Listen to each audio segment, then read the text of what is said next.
Być może wiecie, a jeżeli nie wiecie, to dowiecie się teraz właśnie. Na świecie istnieją różne techniki, różne metody przerabiania oczek prawych i lewych. Najogólniej można by je podzielić na dwa. Technikę wschodnioeuropejską, zwaną też słowiańską, i zachodnioeuropejską, kontynentalną. O różnych technikach przerabiania oczek prawych i lewych mówię również w innym filmie z elementarza dziergania, heretyckie czy poprawne, do obejrzenia którego bardzo serdecznie Was zapraszam. Oczko prawe w technice kontynentalnej przerabiamy w taki sposób.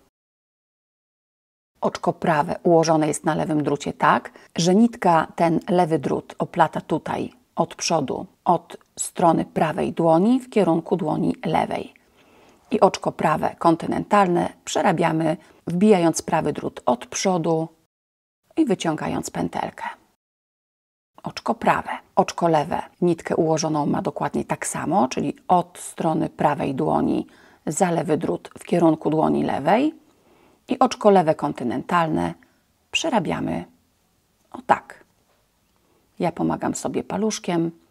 Są panie, które robią to bez jego pomocy. Natomiast oczka prawe słowiańskie, wschodnioeuropejskie otwarte są w kierunku na wschód, to moje określenie, i w oczkach prawych słowiańskich nitka oplata lewy drut tutaj od strony lewej dłoni, idąc w kierunku dłoni prawej. Oczko prawe przerabiamy tak, że wbijamy prawy drut od tej strony do tyłu robótki, tak można by to było nazwać, i wyciągamy pętelkę. I jeszcze raz, oczko prawe, drut do tyłu robótki w ten sposób i wyciągamy pętelkę. Oczka lewe w technice słowiańskiej wyglądają na drucie identycznie jak w technice kontynentalnej, ale przerabiamy je o tak.